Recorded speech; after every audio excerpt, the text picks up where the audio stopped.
सोनीपत पहुंचे हरियाणा के उप मुख्यमंत्री दुष्यंत चौटाला ने नवनिर्मित आबकारी और कराधान विभाग के भवन का उद्घाटन किया।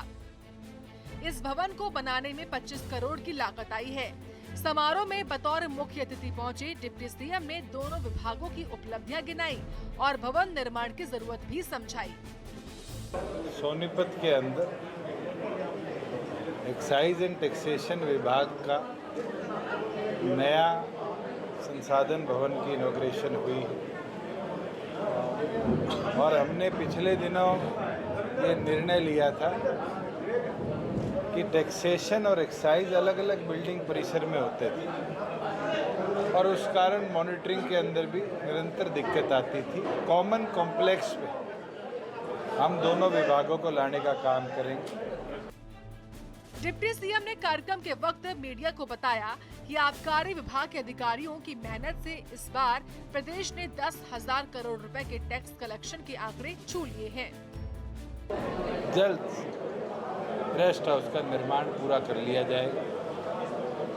मैं मानता हूं कि हमारे ऑफिसर्स ने बड़ा अच्छा काम करके पिछले वित्त वर्ष में जहां टैक्स कलेक्शन के अंदर 33,000 करोड़ का आंकड़ा छुआ, वहीं एक्साइज के अधिकारियों ने भी मेहनत करके जो हमारा 9200 करोड़ का टारगेट था इस एक्साइज ईयर का, उसको 1000 करोड़ से पार कर 10,200 करोड़ रिकॉर्ड तोड़ एक्साइज रेवेन्यू की भी प्राप्ति करी।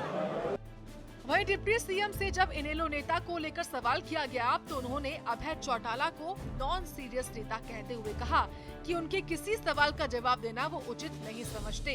मैं तो एक चीज बोल देता हूँ कि जिसको मैं पहले दिन से नॉन सीरियस पॉलिटिशियन बोलता हूँ, उसके सवाल का रिप्लाई करना जरूरी नहीं है।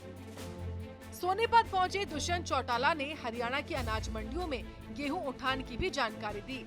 दुष्यंत ने बताया कि 80% गेहूं का उठान होकर गोदामों में जा चुका है, जिसमें से 92% किसानों की पेमेंट उनके खातों में हो चुकी है। पिछले साल 41 लाख मीट्रिक टन गेहूं मंडियों में आया था और 15 मार्च तक उठान हुआ था।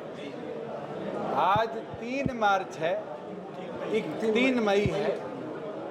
3 मई तक 61 लाख टन, पिछले साल से 20 लाख टन ज्यादा गेहूं हमारी मंडियों में आया।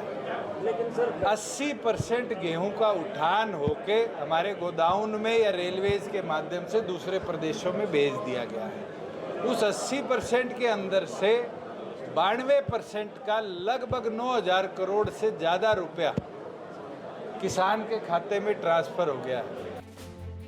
वहीं दुष्यंत ने इस मौके पर तीसरे मोर्चे की सुखबुगाहट को लेकर भी बयान दिया। 88 का हुआ था। 88 में एक मोर्चा चौधरी देवीलाल ने बनाया था और सबने त्यागा था और जनता दल के नाम पे सारे एक होकर देश में चुनाव लड़े थे। जब तक वैसी सोच, वैसी एकता या वैसा विजन कोई नहीं लाएगा, मुझे नहीं लगता कि देश के अंदर कोई मोर्चा इस प्रकार का बन पाएगा। और अगर बनेगा तो आने वाले भविष्य की बात है, उसका भी मुकाबला किया जाएगा। कुल मिलाकर दुष्यंत चौटाला ने अपने सोनीपत दौरे के दौरान कई बातें कही। आबकारी और कराधान विभाग के भवन का उद्घाटन कर क्षेत्र की जनता को बड़ी सौगात दी।